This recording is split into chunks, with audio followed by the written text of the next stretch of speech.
guys, my name is BEVERAGE, as you all know. Welcome to my YouTube channel.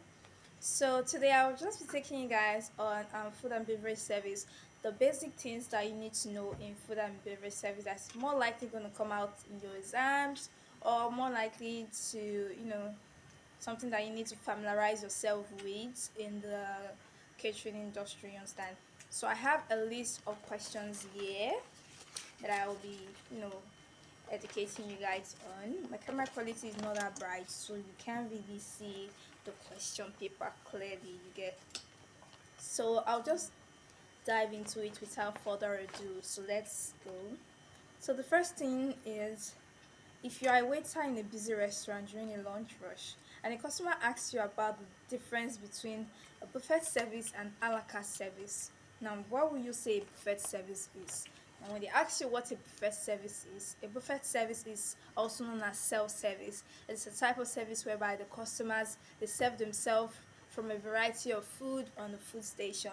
It can either be cafeteria, salad bars, buffet restaurants, and we have so on and so forth. Now, when we talk about a la carte is a menu whereby the dish are priced separately. So now we know what a la carte means and we know what buffet service means. So now, if a customer orders a la carte, how should you take their order? Now, when a customer orders a la carte, we already know that the items on the menu are priced individually. They are selected individually rather than a set of meal. So the waiter or waitress should know that the first thing they are supposed to do is to welcome the customer or the guest. They welcome them warmly, and then the meals, they recommend meals for them. A situation whereby the customer be like, "Oh, what's your favorite meal in this restaurant?" Then you recommend those meals for them. That this is the best meal we have for the day. You get. Another thing they do is clarify the selection.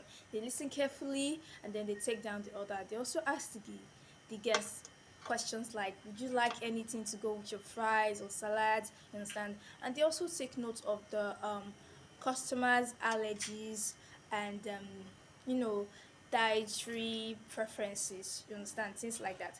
And then they confirm the order, confirming the order in the sense that they repeat the order for accuracy. You understand? They repeat the order for accuracy, and then they ask the guest if they want meals, if they want drink or sides to go with their meals. And then the last thing they do in a la carte ordering is that they process the order in the sense that they input it into the system, and they thank the guest and then they tell them when their food or their order will be ready. Now that's the order on how to take a customer's order for a la carte service. You understand? So our next question is, your manager asks you to set up a table for a fine dining experience. Now, you mentioned two items you would place on the table setup for a fine dining. Now, clearly, you know that your cutleries have to be on the table for a fine dining. You know your glasswares have to be on the table. And also your napkins. And the napkins depends on the type of service that you are doing. You understand? So what does mise en place refer to in this scenario? So in this scenario, mise en place is ensuring that the glassware on the table are well polished. The cutleries are the exact cutleries that are meant to be on the table. You get. So that's what we mean by mise en place in this scenario. Now, type of food and beverage service that might be used in a fine dining. Well, in a fine dining setup, traditional table service like silver service can be used in a fine dining setup. You get. So we'll move on to the next question. You notice a colleague handling food without wearing hand gloves, and then they are using the same knife for raw food and cooked food. Now, identify the hygiene risk in this scenario. Now, the two hygiene risks in this scenario is cross contamination. Cross contamination and food poisoning are more likely to occur because of improper use of cooking equipment. And so, the best practice for handling raw and cooked food to prevent contamination is to ensure that the raw food are placed on the lower part of the refrigerator, and then the cooked ones are placed on top of the rack of the refrigerator. And then proper cutting boards should be used when handling raw and cooked food. We have different color codes of cutting boards you get. So why is wearing gloves important when handling food? Wearing gloves is very important when handling food because there's times when we come in direct contact with ready to eat meals, and so wearing gloves is very essential to ensure that the food is not contaminated. You get, so it's always important that we wear gloves rather than using our bare hands for ready to eat meals. You get. So the next question is, if a customer reports that their meal is served lukewarm instead of hot, upon checking the kitchen equipment, which seems to be malfunctioning, what should you do? Now, the ideal temperature for hot food is 60 degrees Celsius or 140 degrees Fahrenheit for serving hot food.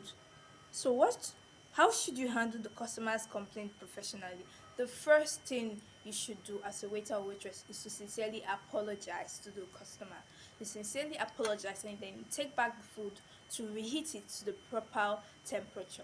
You get. So what should the team do to ensure food is served at the right temperature?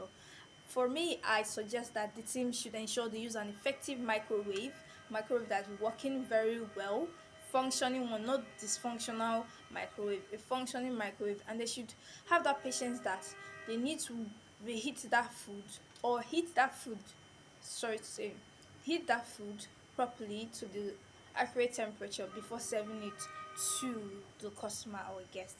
You get. So that's it for this first episode. We've used 6 minutes together. We'll share the next lesson with you on my next YouTube channel. Bye.